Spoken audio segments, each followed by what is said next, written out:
Sean Bradley, LA Dub. See, I'm the millionaire from the bottom.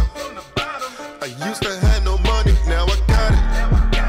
And all these haters mad that they are not them. Against all odds, I hustle, now I got it. Yeah, I'm a millionaire from the bottom. Yeah, I used to have no money, now I got it. Now we got it. And all these haters mad that they are not them. Against all odds, I hustle, now I got it. We come from nothing to everything. Absolutely. Ladies and gentlemen, I am extremely excited about today's episode. I don't even want to do an introduction, but I guess we should. You guys already know this is L.A. Williams, the Blind Master. You already know my main man, Mr. Sean V. Bradley, CSP.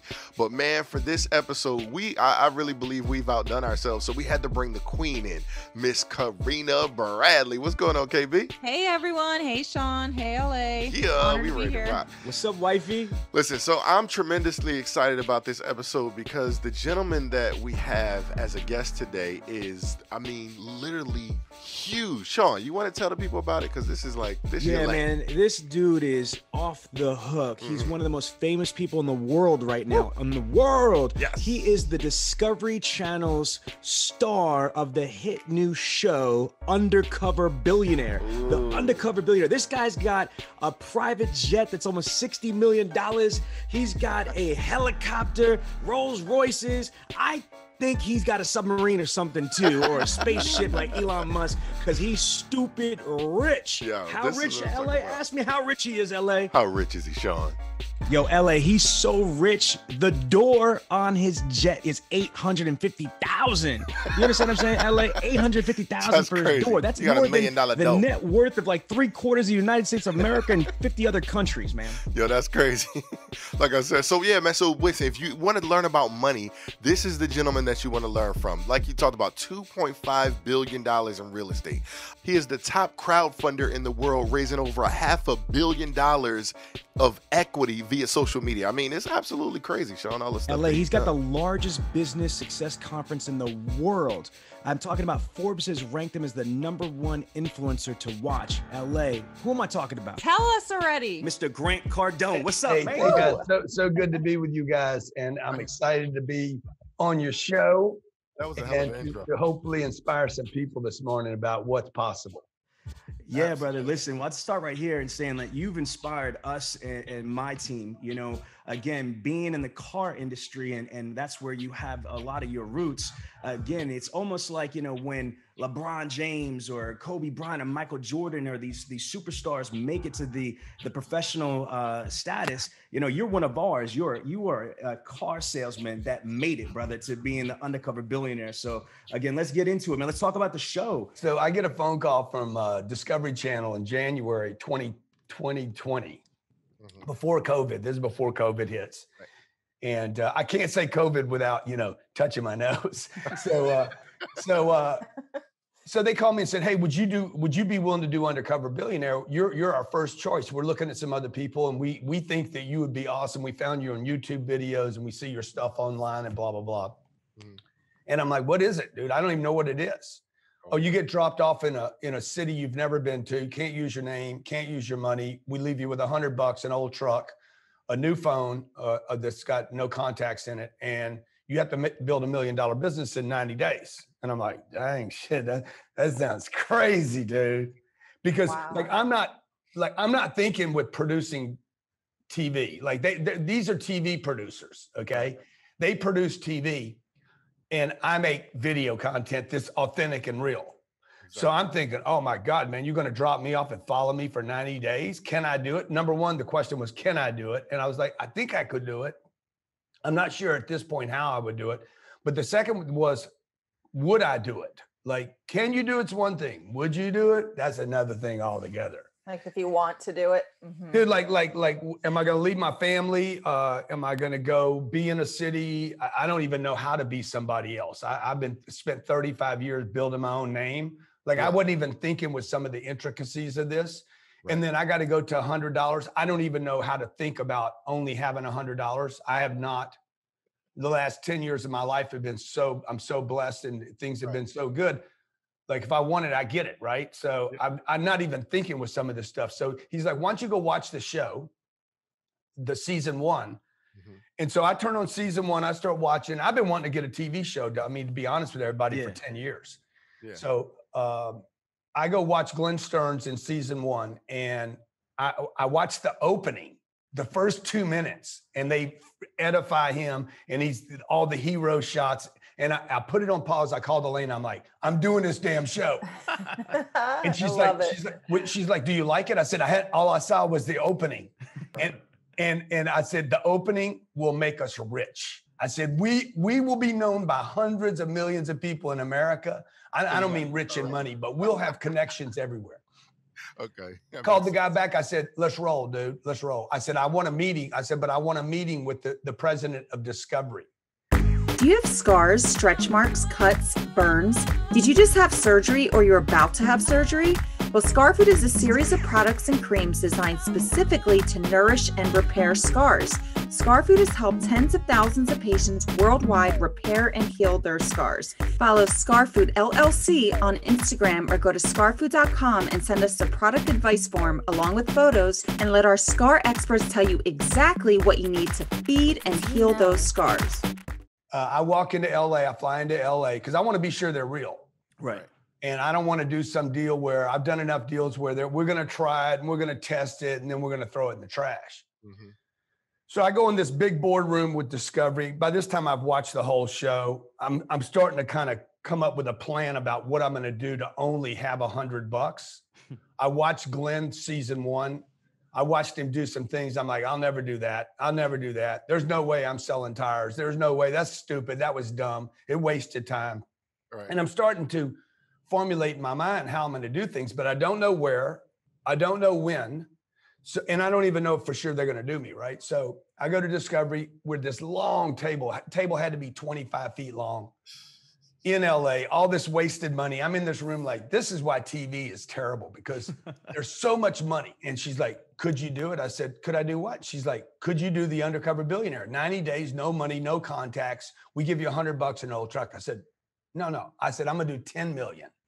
I'm going to do $10 million. I don't need the full 90 days. And she's like, she looked at me, she leans over the table. She's like, are you playing with me right now? I said, no, I'm not playing with you. I said, in fact, and I reached down, I grabbed a bag. I had a bag. It was a little bigger than this, a little small, medium-sized duffel bag. I pull it up and there's $1 million in cash in the bag. And I said, if I don't do it, you can have the $1 million and I'll buy everybody on the crew a new car. Wow. And she's like, she went bug-eyed. She's like, you're going to be great TV.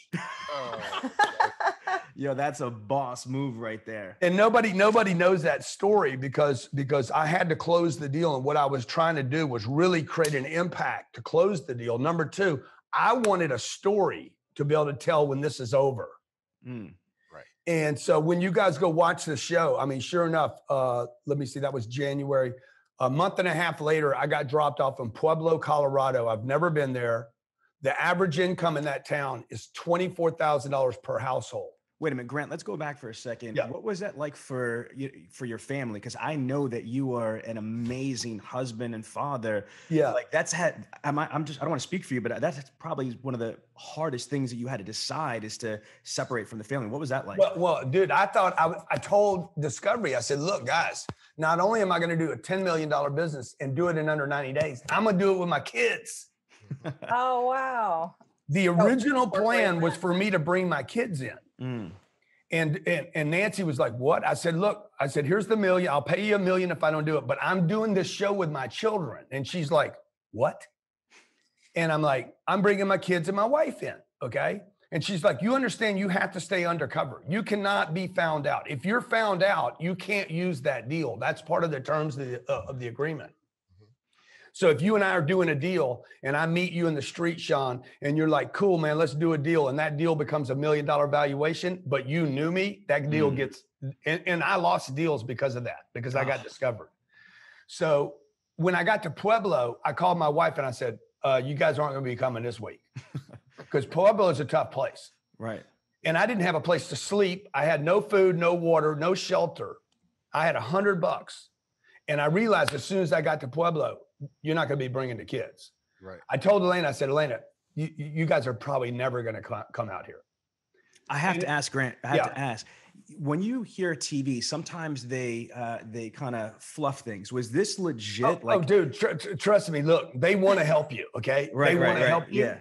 Yeah. And they offered help. Okay, I'll tell you right now, like straight up. You know me. You've seen me. I say what's true for me, and right, wrong, or indifferent. You know, they on the fourth day they came to me because when I hit town, it was at 3:00 in the afternoon. I had 3 hours of sunlight left. It was February. Yeah, late February. Again, pre-COVID, I had 3 hours of sun left, and I went to the bank, dropped off my $100. They're like, "What are you doing?" The show doesn't play it out like this. They produce TV different than they cut it. Mm-hmm. So they said, "What's the first 3 things you're going to do when you get to town?" And in this case, we would later find out it's Pueblo. I was on my plane, and they're like, "We're going to Colorado." I said, "Okay, good. Where?" And I'm thinking Denver, Colorado Springs, and they're like, "We're going to Pueblo." I'm like, "Pueblo? That's in New Mexico." And they're like, no, Pueblo, Colorado. And I'm like, shit, dude, I didn't even know that was a city. Me either. So I grabbed that blank phone they give me and I start Googling, okay, because I got Wi-Fi on my plane, and I start Googling Pueblo demographics, okay, 112,000 people, household income, 24,000. I'm already running into the deal. I am no longer in a TV show. Like it took that long before I was like, wham, switch was on and I was going. So they said, "What's the first 3 things you're going to do when you get to town?" I said, "First thing I'm going to do is drop the $100 off at the bank." And they're like, "Well, why would you drop the money off you're going to need?" I said, "I don't need this $100. Right. Okay. I never used the $100 the entire 90 days. I noticed. So check this out, because I'm a fan of the show, and I wanted to see the first season, never checked it out. But of course, when you were on there, I jumped all the way in. So this is my question, and I also heard Billie Jean's interview with you. So how in the world does the bank thing work? Because you couldn't be you were Lewis Curtis. Yeah, right? yeah. So how did that work? So we set up an account in February. In January, we set up an account with Wells Fargo. There's a Wells Fargo in every town. I just picked a bank, right? And I knew there would be one there. And so we set up a Lewis Curtis account, AKA Grant Cardone, behind the scenes, so that I could make a deposit. Because I always knew. I watched the first season. I watched Glenn Stearns manage $100. I learned so much watching that show. Yeah. And one of the reasons I wanted to do this show was because you can actually learn by watching someone do something. Right. Yeah. And I was aware when Glenn was managing the 100, it was 100, then it was 84, then it was 69, then it's 31. I'm like, dude, you're managing. The goal was not to manage $100. The goal was to build $1 million business. So I got rid of the 100, and it forced me to make contacts with people to take care of me. So the 3 things I told them I would do, they didn't show it in this order. I dropped the $100 off. Second thing I would do is go work out at a gym. And the third thing I would do is go see a business that was for sale. That happened to be the RV park. The RV park was an old ad I saw that was for sale. They sold it. And that's where I ended up with, and that's where I found my bed the first night. So they showed it the opposite way around. Yeah, exactly, dude. Because, and on the 4th day, they called me and said, "We have an emergency meeting with the executives of Discovery." And I said, "An emergency meeting? I got a meeting today with a business owner in Pueblo. I got to go to that meeting." They're like, no, you got a timeout. This is 4 days into the deal. What happened? The executives get on the phone. They say, "Hey, either you slow down or we stop the production." What? And I'm like, You would think that's what they want, right? I'm like, what? They're like, "Look, the crew hates your guts." What? Two people got in a fight. The crew's exhausted. Okay, they can't keep up with you. You're putting them at risk on the streets when you're driving. You're moving from one event to the next event before they can be set up. And I'm like, dude, that's your problem. That ain't my problem. That ain't my problem. That's your problem. My problem, I got my hands full. I'm trying to build a $10 million business in 90 days. And right now I'm on day 85. Right. And so it was constant. For the next 85 days, we would fight with the executives of Discovery who was trying to slow me down to cut a TV show. And I'm like, look, I'm trying to prove to people that it can be you don't need money, you don't need time, and you don't need to be somebody. Right. But so if you got to send another crew and you guys do whatever you want to do. So I don't think they're ever going to do another TV show with me. I think there's a big love-hate relationship going on, but it's going to be all good because I love America's it, going to be man. the winner. So Grant, how did you get away with having a film crew follow you and they not know you were somebody? Yeah. So one, I shaved my head. I didn't have my beautiful locks on. Okay. I shaved it and I grew my beard out. And the second thing is I would use the crew. The crew did blow it for me a couple of times, but most of the time I would use the crew to distract the people. And the way I did that was I would tell the business owner if I was coming into your place, and I'd say, Mr. Williams, there's a crew out here. By the way, I had a meeting with you, but there's this group out here called American Pride or something, and they're doing a documentary on Pueblo. If I were you, I wouldn't trust them. I think they're probably from Bravo or TMZ, probably one of these freaking whack networks that wants to expose something you're doing wrong, right? So I would throw this big red herring to put all the attention on the crew and get it off of me. Mm-hmm. Man, that's brilliant. Did you come up with that your own, or did the Discovery Channel come up with that? I had a dumb idea. Yeah, it's a good question because the first time we did this, on the first day, they're like, look, you got to explain the crew. Your story, Grant, they're going to give me my story. I'm like, are you guys kidding? You're going to tell me what my story is? This is stupid. Okay, get out of my way. So I walked in and just started doing my deal, right? So it was me against them. There was 19 people on the crew. It was basically me against them the whole time because I don't know anything about TV. Right. And a couple of times, Sean, back to your other question about did they ever try to fluff it up? There was a couple of connections because they're in the town, right? They're meeting people. And they come to me once and they said, hey, we have this meeting scheduled for you. I said, no, we ain't doing that. I didn't do that meeting. I don't know what you're talking about. So they were scheduling meetings for you? They tried to schedule a meeting for me, right? Because they had met somebody they thought would be interesting. And I said, guys, we're not doing that. And they're like, we're not doing what? They said, look, we met somebody that would be very interesting on TV. Well, good. Get out of my way. All 19 of you combined have never built $1 million business. If you get involved, this thing gets ugly. Okay. So they're like, hey, this is a TV show. They told me that. I'll bet you they told me that 50 times. This is a TV show. I'm like, it ain't a TV show to me. Right. It's like almost like a game, right? This is real life. You're trying to win. I got $1 million bet. This is Tom Brady, right? Look at Tom last night. Tom, they get an interception with like 30 seconds left, and Tom's like, "Get me back on the field." Yes. But like he already didn't win. Exactly. Like he's just, I'm gonna go get those extra points. I'm gonna, So, to me, and still today, I'm still a little bit like, this was the hardest thing I've ever done in my whole life, and it really put me in touch with the American public, the people that only have their last 100. That don't know anyone, that are struggling paycheck to paycheck. It's tough out there. Grant, you said something that I thought was powerful. You had said that it's hard if you have money, but it's impossible if you don't. Can you explain that quote? Because that hit me hard, and it's got to hit Americans, especially during this pandemic, to their soul. So explain what you meant by that.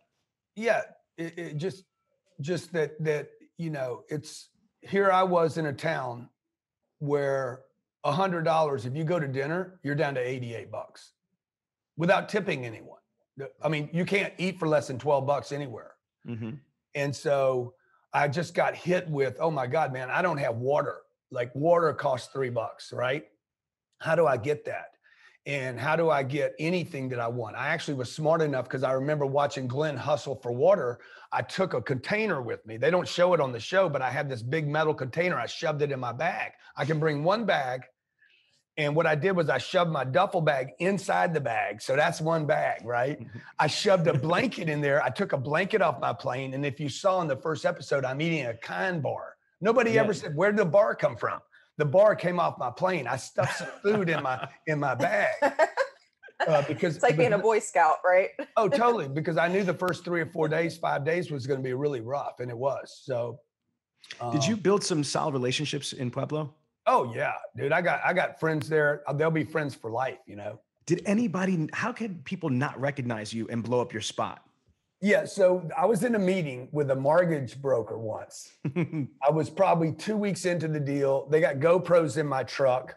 And so I'm always mic'd. They can always record me. And I'm like, and on the way over there, they're like, hey, tell us your thoughts, right? And I'm like, well, I'm worried about going to this mortgage meeting because, you know, I've done a lot of business in the real estate industry, and I'm worried this guy might discover me.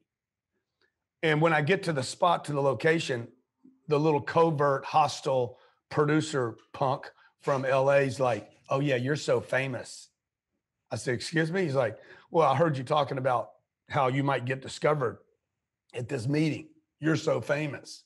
I'm like, "Yeah, okay, whatever, dude." I wanted to punch him in the face right there, but I didn't. So this is what people don't tell you about. What, like, when they do movies and TV shows, there's these things going on, like, and you're stuck with these people. I didn't pick them. Right. Okay. Discovery picked me, and Discovery picked the production crew. We never got together and interviewed one another to see if we could even be compatible. Exactly. So I walk in the meeting. I'm in the meeting 14 minutes. I'm doing a pitch to this guy for $120,000. I think it's already played. This segment's played already. Yeah. And in the middle of the presentation, I'm on my pitch. I'm getting ready to close this deal, right? And the guy looks at me and says, "Anybody ever tell you, you sound just like Grant Cardone?" And I said, "Bro, you know what? I've heard that twice since I've been in Pueblo. It's crazy because what would Grant Cardone be doing in Pueblo?" Right. Where you're like, "Oh, I wish I had his money." And exactly where I was. Dude, I wish I I had his problems. Yes. And then we just went on. So Grant, why do you think the show itself, Undercover Billionaire, is such a hot show?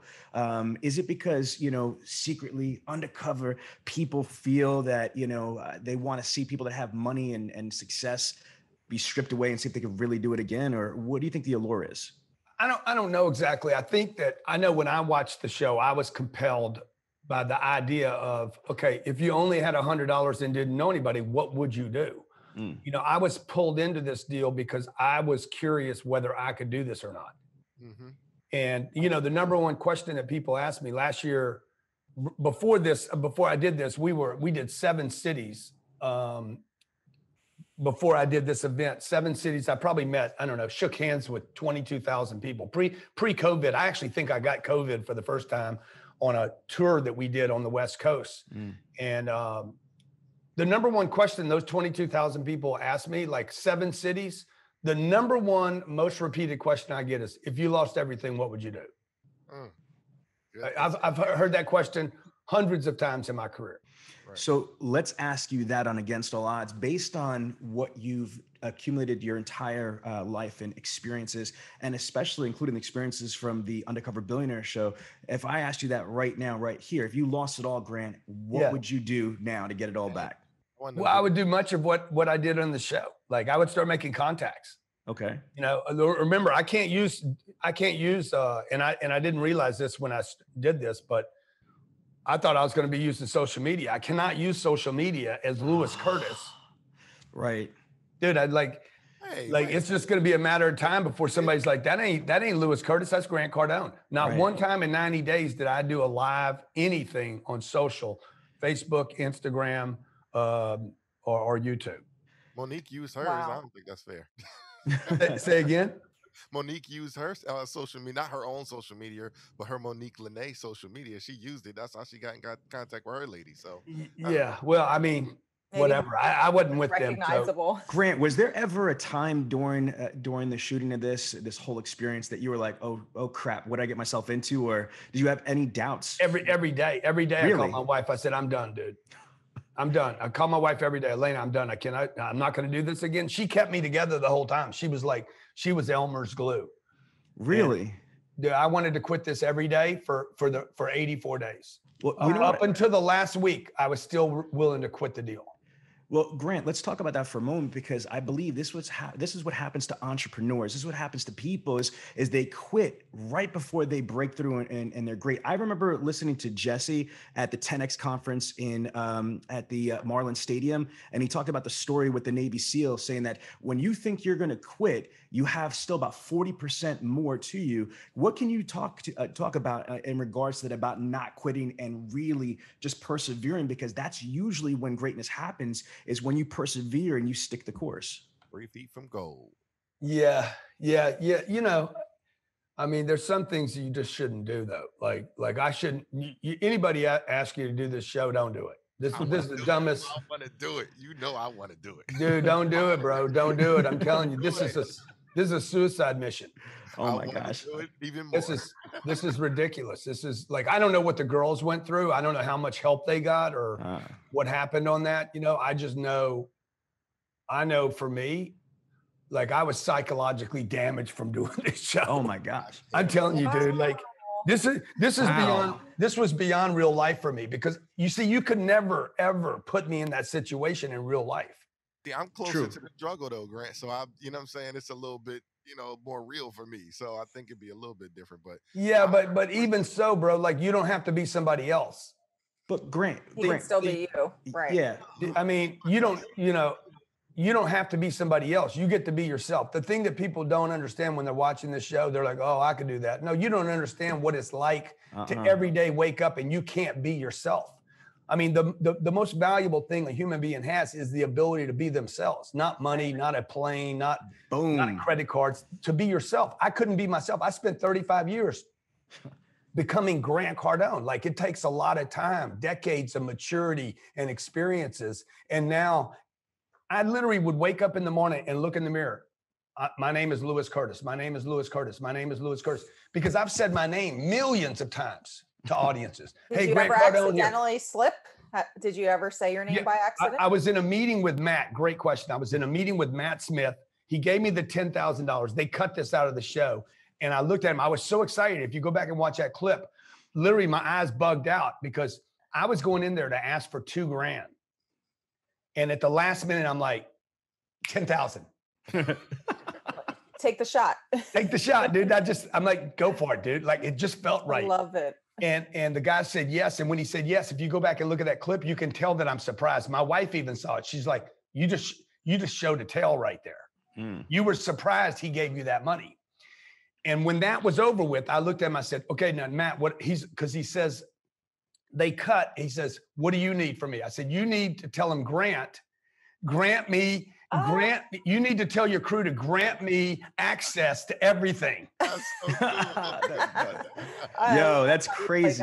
So Grant, before we transition from this, what did you get from this experience? Did you get more followers? Did you get more famous? Did you make more money off of it? Or was this just a fire drill? You know what I mean? Just off the, like, what was the value to you in retrospect? Well, one, it's what happened here. What you can never take away from me. Now I know the answer to the question. Can you do it? Can you do it? Can you do it with nothing? Can you do it with nothing? Now I know, would I, like I doubt anybody, like some of the things, like if I could buy the show back from Discovery right now, I would. I've already told them, I said, guys, I will pay you. I think they spent $6 or $7 million on the production. I will pay you back to own the show because I would sell the show to schools. Wow. Or maybe just give it to them. Because some of the things in this show that are being missed by the public are just freaking gold, dude. Like as long as I can speak English, I know you can never break me. Like I know that's what I walked away from the show that's worth more than anything. I know how to accelerate today. That like I wouldn't even rebuild. I wouldn't even do what I did when I was 30 again. Like there's so many better ways to do business today. Right. And so, the other thing is, man, I have a lot more empathy for what people go through today. That I was a bit disconnected, maybe a lot disconnected from the average person that's struggling. Like I knew people were struggling, but man, it's different when you're like managing your kind bars. Right. But see, check this out, Grant. Here's the thing, because the one thing I said, it was crazy to me to watch you be depressed or to watch you, kind of be feeling down and everything. That seems like that was real emotion. But what I said is it's crazy because deep down in your heart, you know that it's possible. I think that, some key success principles, but us coming from, look, I'm from North Philly, right? Into the prettiest section of town. We still kind of wondering, is it possible? I don't even know if that's real. And so I still think personally you had a little bit of an edge, but I'm not, of course, not discounting what you did. Well, dude, look, I'm white. Like, let's call it what it is. Like, I'm white, so that gives me an advantage right there. Right now, right. I don't know what it's like to be, from Philly. I don't know what it's like to be African American. Right? I don't know what it's like to have black skin or or brown skin. I don't know what it's like to be a woman. Right. So I just know that, bro, this was like, if those things add difficulty, I didn't need any more, because this was already difficult enough. Like, I don't have food or water, bro. Like, the world don't care. When you're hungry and you're thirsty and you don't have a place to sleep and it's 15 degrees outside, you ain't thinking about how stacked the odds are against you. You're looking for a freaking warm place to sleep, period. Right. Yeah. And so then you got to work your hustle, right? Now, did it help me because I'm a white man walking into a white RV shop? Maybe. You know, you need to go find out, LA, whether you could pull it off or not. Because I know what I can do. You know, I think I could. Yeah. But I'll just tell you guys this. If you meet the right people and say the right things, if you meet the right people and say the right things and have the right reasons for being there, people will help you. Need a new car now, but not so perfect credit holding you back? Here at AutoCreditExpress.com, we get it. That's why millions of Americans trust us as the shortcut to getting approved for a new car. No matter what your credit situation, and even if you've been denied in the past, AutoCreditExpress.com gets you approved by working with the best lenders and the best dealers. The ones that understand that not everyone has perfect credit, especially in times like these. AutoCreditExpress.com. We're with you.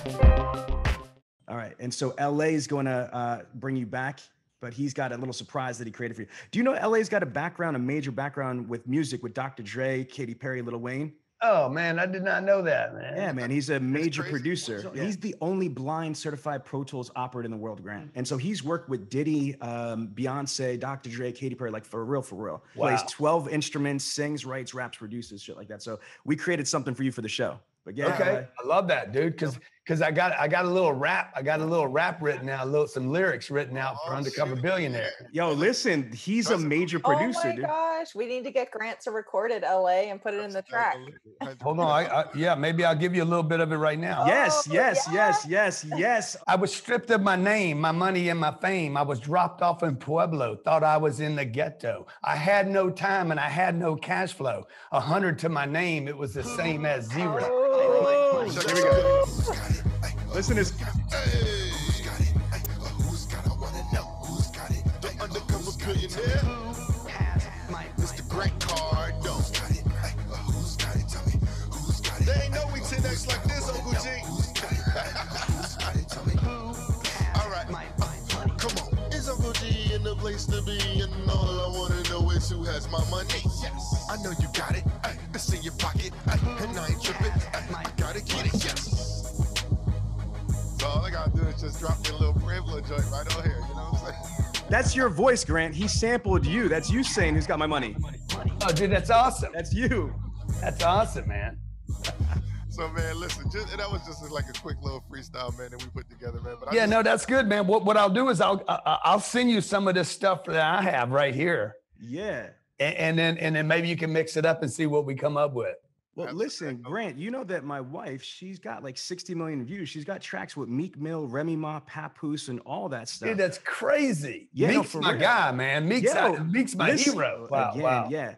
So he's going to create for you a dope track, the hottest shit ever. Okay, good. I love it. LA, bring it back. So what I want to be able to do, this is amazing, but I want to redirect for a little bit. I'm going to we have a caller that just came in. I'm going to admit him onto here.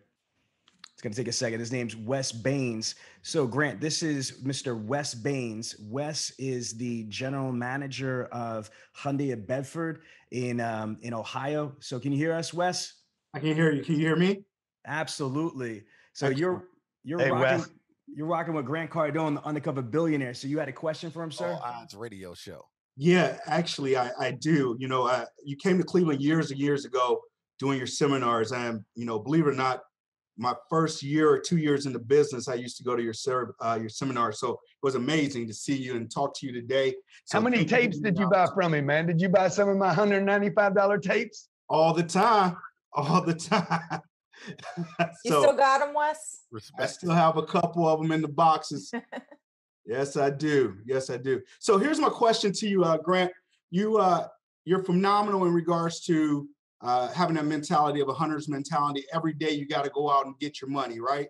You got to find it somewhere, somehow. My question to you, and when you talk to somebody, what's the question that you ask them to get them to the next step to engage with you? Yeah. So, it depends on the situation, right? So in this case, it was, it was different. Like I'm looking, when I was calling on these companies, if you're talking about Undercover Billionaire, like I was not asking a lot of questions. I was coming in and making statements about how I could help people. Like Glenn did all these surveys. What do people need in Erie, Pennsylvania? What do people need? What do people want? I'm like, dude, I already know what they want. But every business owner in America wants traffic. There you go. So the way, if you watch this show, I didn't ask anybody for money. These two girls are out there working for $15 an hour, and I'm working for 15% equity in the upside of the company. Like most of the people that are watching the show are missing that I didn't actually ask him for 10,000. I got a 15% agreement, 15% of the upside. It's a little unfair because I have experience. The thing you couldn't take away from me is, I know what I'm doing this time. And so you can take away my money, but dude, I know how to ask for equity rather than a paycheck.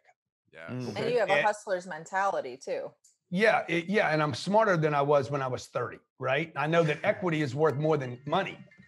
And so when I worked Matt Smith, when Matt gave me that 10,000, he didn't pay me 10,000. That was an advance. Right. On the equity that I would produce going forward. I didn't need to do a survey. I looked at his freaking parking lot. I looked at his mattress store. Bro, you need traffic. Right. Okay. If I get you traffic and you pay the bill, you do the promo. I got him to buy the promo. I went and had a third party do the promo. And then I just stood in the street and got the attention and drove traffic. By the way, that weekend, we ended up doing $91,000 worth of mattress sales. That was the biggest single weekend. Okay. The show shows it like I did 14,000 because they don't want me to look. Discovery's like, you're making it look too easy. I'm like, hey, you know what, dude? Quit showing America that everything has to be hard, man. Let's show people that can. I said, this happened. Why are you guys going to edit it different than what happened? You went along with it though, because I saw the scene. Because he was like, "Oh, you didn't get the 15,000," so that was crazy. Like to hear the behind the scenes of something like that. That's absolutely fire. I gather my follow up to you is if you can give somebody in the car business, yes, if you can give somebody in the car business starting out up on the floor, typically we talk about investing time, building relationship. How would you set that up or frame that for that salesperson to engage the customer? Dude, look, the sales is a contact sport. Okay, the more social we go, the more contact, the more physical contact becomes important. Like what you guys will end up seeing me build in that town without using social media is going to be a mind blow to people. Okay.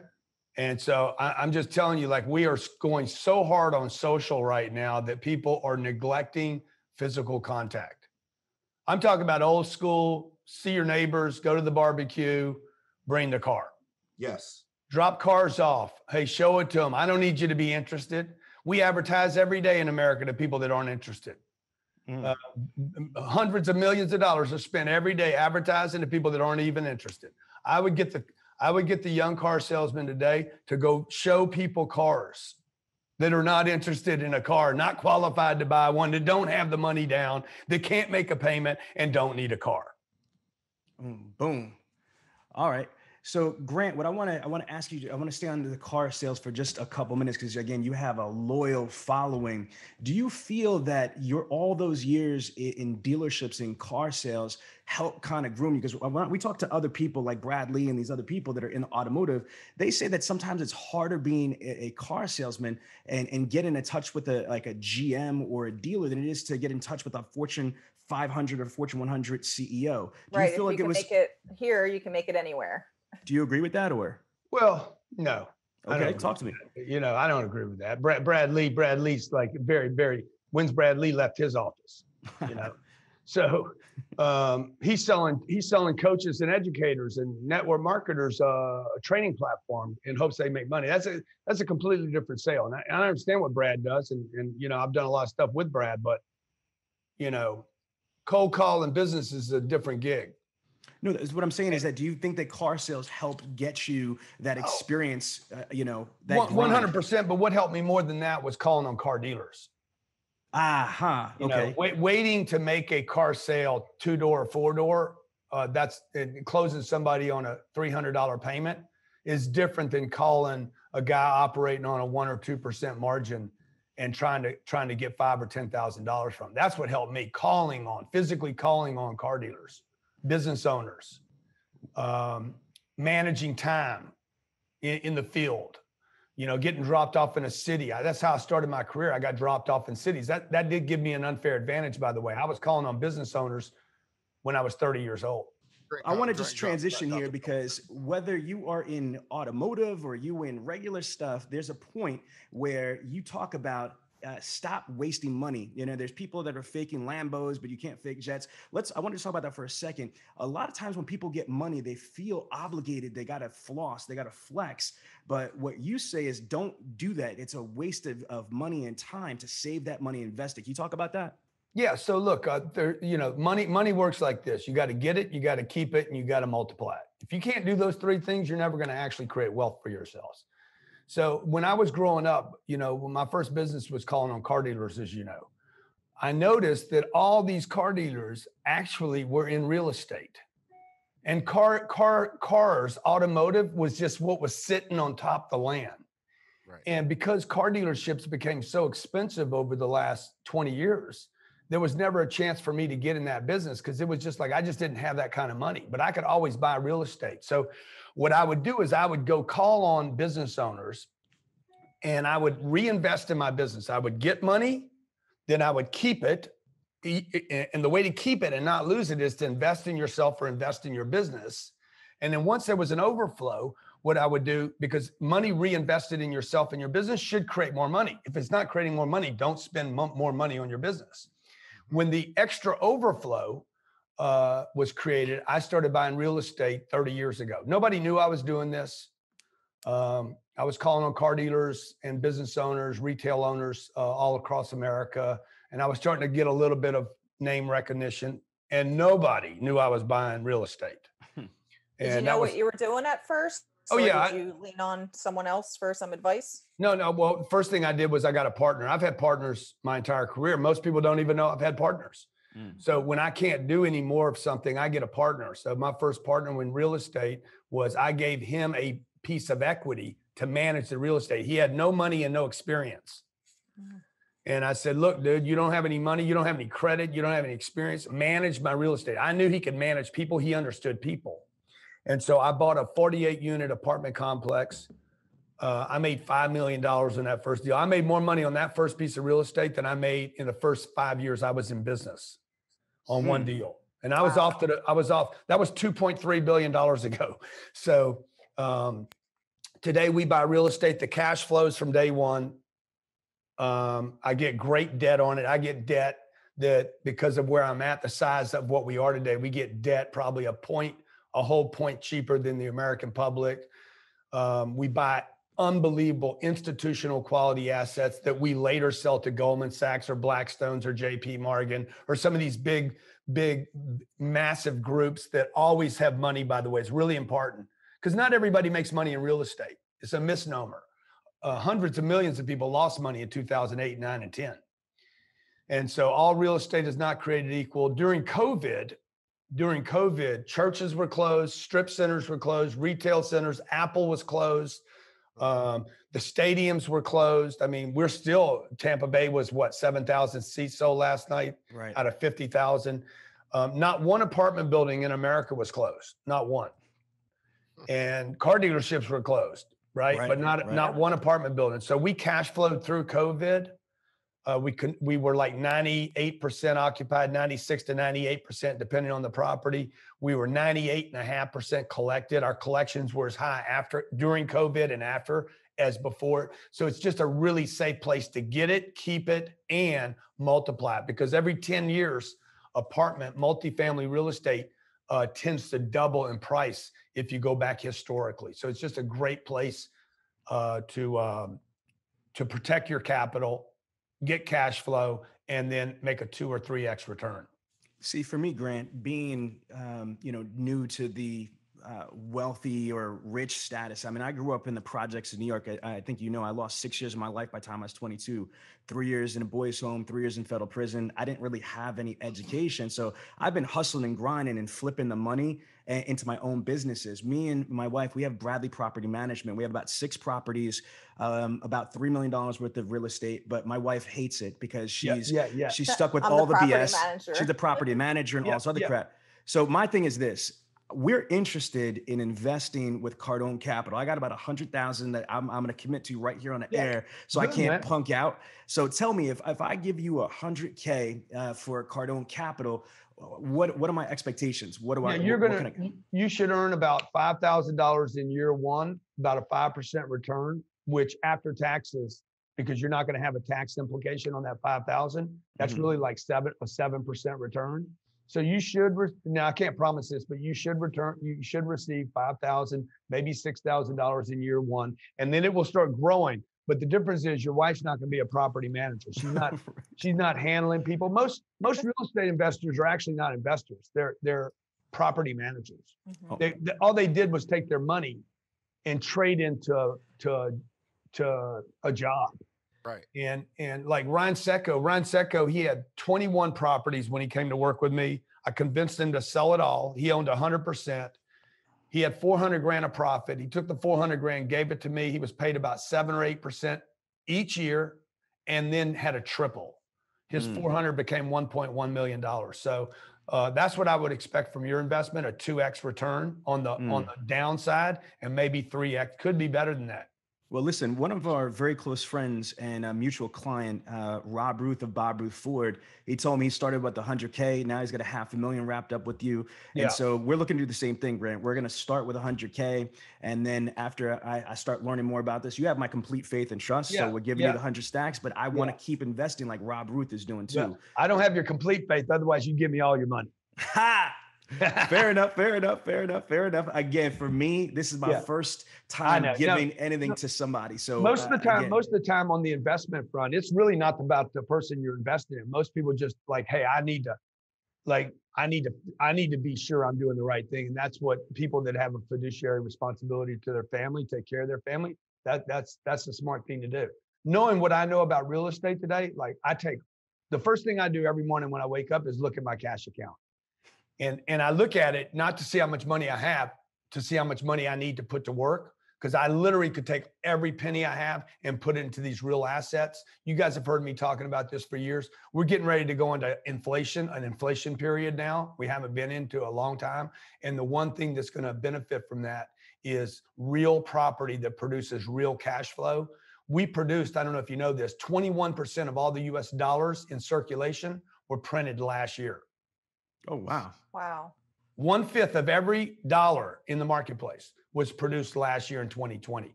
And they're going to produce that much again this year. Mm-hmm. Wow. That speaks to inflation. Yes.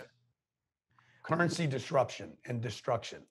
Did you know that Car.com is a website to connect consumers like you, me, our parents, basically everybody to local car dealers? Car.com helps us find that perfect vehicle. From new vehicles to certified pre-owned, Car.com will help you find the best vehicle match. Car.com practically started the online car shopping experience. Peace of mind and finding your perfect vehicle, it's what they do. Car.com, we do the research, you do the driving. Get started getting that peace of mind today at Car.com. Well, Grant, listen, I know that you are extremely busy, and as we wind down, if we can, I want to fire you a bunch of questions. Baby, fire. Okay, Bam, so we get Mr. Ali Zaka from the Coons Automotive Group. He's the general manager of Falls Church Ford. He says, my question to Grant Cardone is, Uncle G, besides his passion to succeed for his family, like most of us, what else keeps his motor going every day, 10x, 24/7? Dude, I just know that I want to prove it to me. You know, I'm trying to get to that next level for me. I want to, me and what, created me, my creator. I want to make, I hear people always say, I'm blessed. I say, good, go. You're blessed. And I'm proving that I'm blessed. Strong. And I know a lot of people that say they're blessed, but they're not proving it. So like, I wake up every day to do something that makes me proud of me, that makes other people see, hey, there's more to all of us. We can all do more. And so that's what So inspired. Sean, I actually had that same question for Grant. So there's some days where I wake up, because I had a similar background to Sean, where I struggled. My family was homeless at one point. I was a teen mom. So, you know, I know what it's like not to have. So all of a sudden, when you have, you know, 6 homes, you have nice cars, you have millions in the bank, you can get comfortable. How do you constantly have that spark? Because I have days where I'm like, wow, I'm blessed. I have 4 kids. I don't need or want much. So yeah, I go look at stuff that I go look at stuff that I go look at stuff that I can't do yet. Okay. So I was at T. Boone Pickens Ranch this weekend. It's $220 million. It's 65,000 acres. Wow. One, could I buy it? 2, could I keep it? Buying something's one thing, keeping it's another thing. So yes, Elaine and I go look at stuff that we can't do yet. And I'm looking at a $1 billion real estate portfolio right now. Could I purchase it? It takes $300 million to buy that deal. I could keep it. I don't know if I could do the first part. So I start trying to figure out, how do I play a different game? And that's what wakes me up and keeps me excited. Otherwise, the stuff you did will hold you back from the future you can have. Your wife asks better questions than you do, Sean. Oh, of course. Listen to me. That's why she's the CEO of the company. I'm just the president. That's my boss at home and work. That's why she's on this interview, Grant, because she is definitely skilled in the art of asking questions. So tell us about you. You've obviously had the jet for a while, but you just copped a helicopter. Okay. Well, tell us the story. What's up with the helicopter, man? So, man, we haven't taken delivery of it. I can't wait to get that beast. My daughter Sabrina asked me today, when did we get the helicopter? So I have always wanted a helicopter. Like, I have wanted one since I was before the jet, by the way. I wanted a helicopter. I don't know. I've always had a fascination with the helicopter. So you have a jet, soon to be a helicopter. What's next? A freaking submarine or a space shuttle? I mean, you have an entire aerial force. Right? Helicopter is going to be great for touring properties, though. Grant, thank you. This was awesome. I love your feedback in the beginning of the show. So thank you so much. Thank you, guys. Appreciate you guys. Thank you, Grant. That's all odds. Let's go 10X. Y'all know how we do this daggum thing. Man, listen, ladies and gentlemen, this is the Against All Odds. Hope you enjoyed yourself with Mr. Grant Cardone.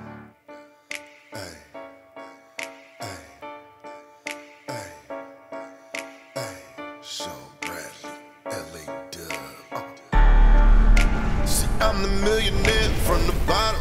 Against all odds. I hustle, now I got it. From nothing to everything.